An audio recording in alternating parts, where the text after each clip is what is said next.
Good morning, my witches and warlocks. Sick and tired here. Today is Sunday, which means we are reading another viewer submission. If you are interested in sharing your story about your narcissistic parents, your bad parents, your childhood trauma, or anything else you'd like to get off your chest, you can email me at samanthafisher1984@gmail.com and our little family will discuss. So a couple things. One, my hair. Yeah, I know I'm flying my house colors today, but it's kind of giving Alicent, huh? If I was like Alicent's like goofy older aunt or something. And two, I am back to my mugs. Look at my beautiful Elsa mug. Don't mind the little coffee drip from my mouth there. I got a cute little pink Keurig for Christmas from my husband. I'm so excited. And last thing, you guys know how I love my Starbucks cups, right? Look at this one I got.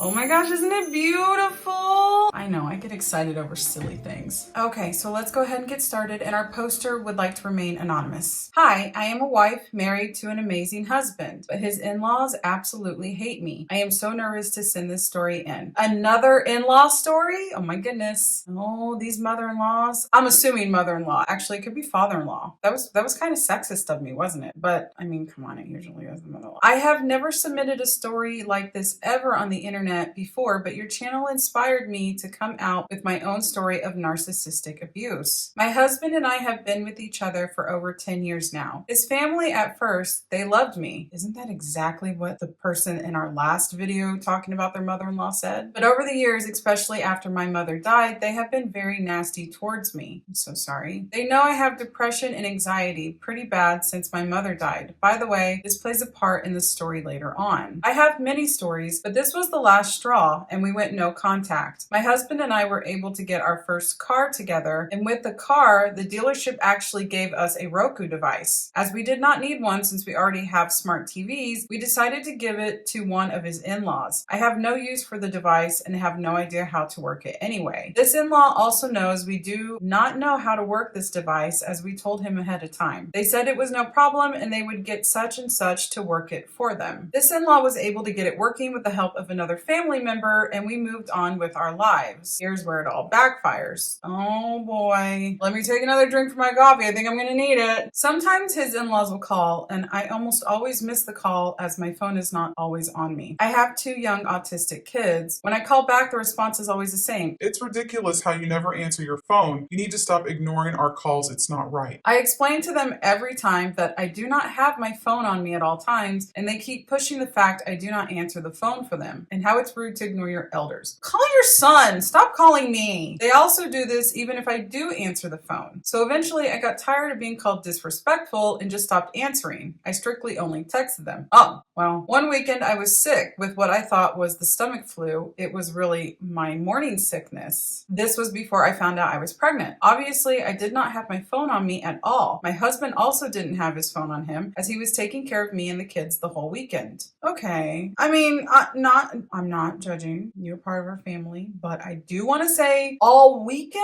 your husband didn't have his phone on him? Like you don't have to answer their calls. I'm not telling you do. I would say even if you knew they were calling, who cares? But your husband not answering any of the calls? I guess he didn't want to talk to his parents, which says a lot, right? When I got back to feeling better that Monday, I looked at my phone and had 20 missed calls. Oh my gosh. From the in-law we gave the device to. I called back immediately thinking it was an emergency and was met with the nastiest attitude. Hey, you need to start answering your phone. Why weren't you answering your phone? Because it's my phone and it's here for my convenience, not yours. Sorry, I was really sick and couldn't get to my phone. Why? What happened? Is everything okay? You need to start answering your phone. Just because you're going through it in your relationship with husband doesn't mean you can ignore my calls. I froze, and as I said earlier, I have anxiety really bad. I asked what he meant by that. He kept going on and on about how our relationship isn't stable and not to take it out on him and not answer. Excuse me? Our relationship was pretty amazing at that time. What do you mean at that time? We were about to get married around this time. I don't know why he would say something like that in the first place. He then told me how we needed to help him with this device. I was confused. I asked him, what device? The device you gave me. I really have no idea how to work this.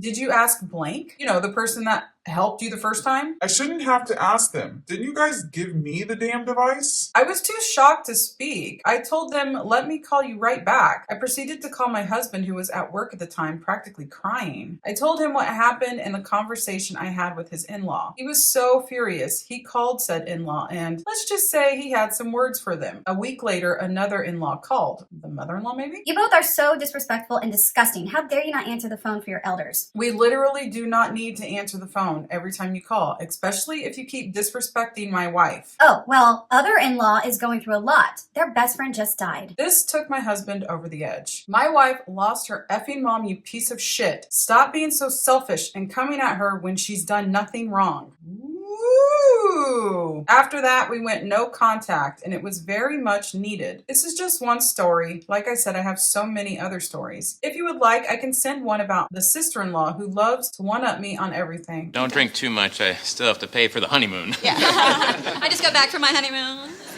We went to the moon, actually. So it's made of honey. Oh, God, yes. Well, thank you so much for sharing. I'm glad that your husband stood up for you. Anybody that might be thinking, well, this is just one little thing, right? This isn't even like something that was long term. The little things really stick with you. They're the things that you just stew over. And there's always so many little things that you can forget a lot of them. And then boom, they come out of nowhere and you're like, oh my gosh, I forgot. This is just one more thing about the crappy way they treat me. Okay, I think we have time for one more. Okay, our next post is from Mickey.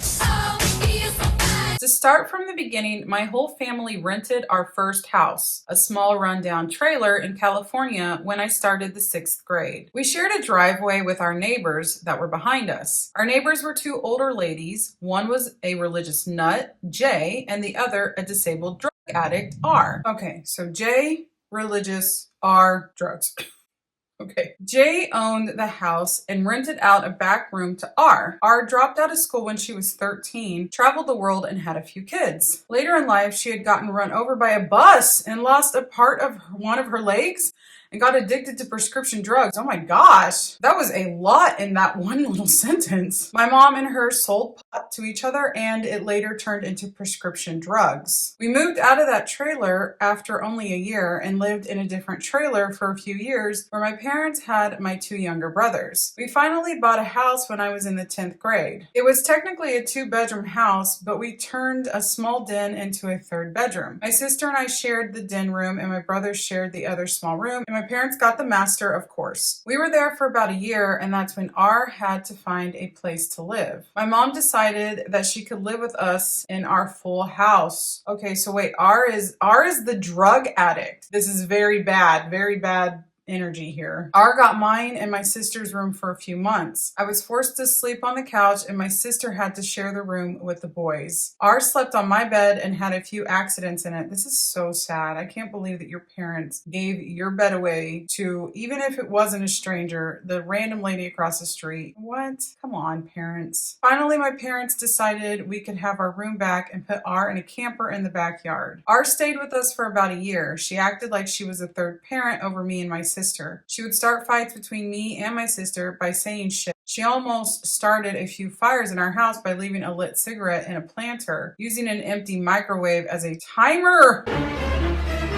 Oh my gosh, microwaving a fork, etc., and I caught most of them. R would walk around in a drug-induced state like a zombie, drinking dishwater out of the sink, standing in one place, drooling all over herself. It was not a good thing for us kids to witness. Honestly, the only reason my mom kept R around was to have access to her drugs. Yeah, I assumed that was probably the main reason she was like, oh, you can just live here. After a while, R started to piss off my mom more and more, and my mom helped her find her own place to live. They found a room that she could rent that my mom could still come over and visit. That lasted for about a week before my mom and R got into a fight about money and my mom wanted nothing more to do with her. I wanted to say that's where the story ends, but unfortunately no. A few years later, we were still in the same house and I noticed a few cigarette butts outside by where we parked the cars on the street in front of our house. I find that weird since no one has done that before, but I blow it off until a few days later I see R outside on the street looking at our house smoking cigarettes. Oh, wow. I tell my parents and got a few photos of her, but nothing really happened with it. We figured she is living in the neighborhood again, but we weren't sure where. A few months later, we wake up and see a bunch of fire trucks down the street in front of a house that is mostly burnt down. We are pretty sure she was staying at that house and we haven't seen her since. What? No way. She burnt her own house down? I had nightmares about R for a few years after she left. Her taking my room again, not having privacy, not feeling like I had a home. That was a traumatic time in my life and I'm glad it's over. Thank you for reading my story, Mickey. Oh, wow, Mickey. I am